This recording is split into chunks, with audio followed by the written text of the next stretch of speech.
Hello everyone, this is CS Nita Sharma. Welcome back to my channel. Today we are going to learn how we can file DPT3. As you know that last 2 years से DPT3 V3 portal पे हो रहा है, तो सबसे पहले हमको V3 portal पे लॉग इन करना पड़ेगा। V3 पे लॉग इन किया।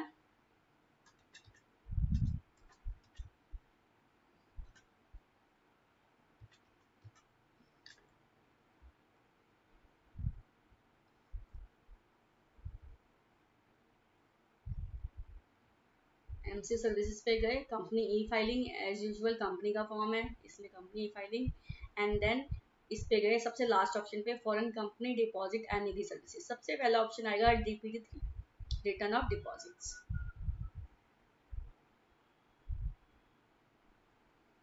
पे।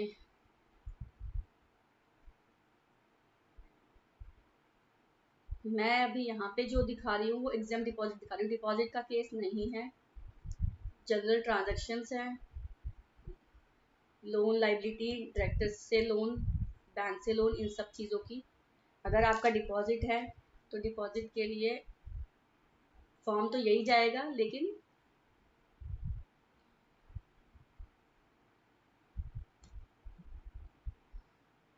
सबसे पहले हम सिन नंबर डालेंगे। सिन नंबर डाला, ये ऑटो प्रीफिल हो गया। उसके बाद आप पर्पस जानना है। अगर आपका डिपॉजिट का है तो आप डिपॉजिट एक बार इसको रिपीट करके पढ़ लेना। मेरा है particular transaction by company not consider as a deposit. अगर आपका डिपॉजिट है देन आपको सीए का सर्टिफिकेट भी जाएगा, तो ये that is separate thing. Okay, अभी मेरा जो है जो कि कंसिडर किया जाता है not consider as a deposit as पर, तो मैं इस पे आती हूँ। कंपनी ऑटो प्रीफिल हो जाएगी, पब्लिक है प्राइवेट है नो। ऑब्जेक्ट अगर प्रीफिल नहीं होता तो आपको डिटेल में ऑब्जेक्ट डालना पड़ेगा। यहाँ पे भी मैं ऑब्जेक्ट फिल करूंगी, फिलहाल के लिए मैंने एज पर द एमओ लिख दिया। उसके बाद आप कौन से पीरियड की रिटर्न फाइल कर रहे हो, 35 की, 31 मार्च 2025 की, ठीक है। उसके बाद आपको कुछ नहीं करना, या नेटवर्क वगैरह आपको कुछ भी नहीं डालना है क्योंकि आपने डिपॉजिट सिलेक्ट नहीं किया है। अगर डिपॉजिट करते तो आपको यहाँ आता सेव करके, देन आपको नेक्स्ट में जाना है। अब क्या है, अब आपका आ गया अदर देन डिपॉजिट आपकी। अब आपको देखना है कि आपने जो लोन लिया है, कोई भी कुछ भी अमाउंट लिया है, वो कहाँ से लिया है, तो आपको वो चेक करना पड़ेगा।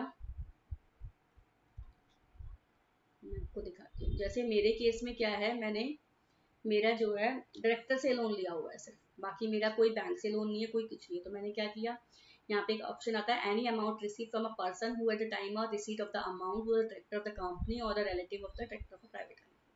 तो वो डायरेक्टर हैं मेरी कंपनी में, तो उन्होंने किया है। इसमें क्या करना पड़ेगा, आपको ओपनिंग डालना है, इसमें एडिशन आएगा, अगर आपने रीपे कर दिया है तो डिडक्शन आएगा, अगर कोई और एडजस्टमेंट है तो वो आएंगे। अब मेरे केस में ओपनिंग डाला हमने, उसके बाद एडिशन हमने कुछ नहीं और लोन लिया, हमने उनको रीपे किया इतना अमाउंट, तो हमारा टोटल कितना हो गया, ये ऑटो प्रीफिल्ड हो जाएगा कि इतना टोटल होगा रीपे करने के। अब क्या करना है, यहाँ पे आएगा आपको डालना है कि आपने 1 साल से कम के लिए लोन लिया है, 2 साल तक लिया है, 3 साल से ज्यादा के लिए लिया हुआ है। ये हम जब लोन लेते हैं तो हम आपस में डिसाइड करते ही हैं। तो मेरे केस में इन्होंने मोर देन 3 years के लिए लिया है, तो जो भी मेरा लास्ट ये अमाउंट आया है वो मैं यहाँ डाल दूंगी। उसके बाद जैसे आपकी कोई भी इंफॉर्मेशन है, अगर आपने लोन लिया है कंपनी से, ठीक है, फाइनेंशियल इंस्टीट्यूशन से, any amount receive by the company from any other company, जो भी आपकी सिचुएशन है उसके हिसाब से आपको इसमें फॉर्म फिल करना है,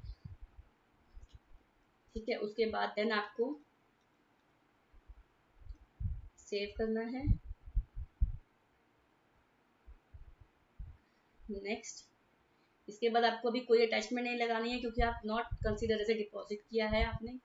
स्टैट्यूटरी ऑडिटर भी नहीं डालना है आपको, जस्ट डिक्लेरेशन डालनी है, दिन नंबर डालना है और इसको सबमिट कर देना। नेक्स्ट करके प्रीव्यू आएगा, देन आपको सबमिट कर देना। सबमिट करते ही आपको क्या होगा, वैसे ही एज इट इज आपको फॉर्म डाउनलोड करना पड़ेगा, डायरेक्टर के डीएससी लगाने पड़ेंगे, देन आपको पेमेंट करनी पड़ेगी depend on your authorise capital. अगर आपकी ऑथराइज कैपिटल कम है देन आपको यू हैव टू पे 300 रुपीज और मैक्सिमम इज 600 रुपीज, तो आपको पे करनी है, देन आपका डिप3 फाइल हो गया। अभी मेरे केस में तो एक ही ट्रांजेक्शन थी इसलिए ये इजी था, बट किसी किसी केस में बहुत सारी ट्रांजेक्शन होती है, बट सारी ट्रांजेक्शन के लिए कॉलम दिए गए हैं। तो अगर आपको फिर भी कहीं डाउट होता है, किसी भी चीज़ कोई भी इंफॉर्मेशन फिल करने में यहाँ पे कहीं डिफिकल्टी आ रही है, then you can contact. Thank thank you so much.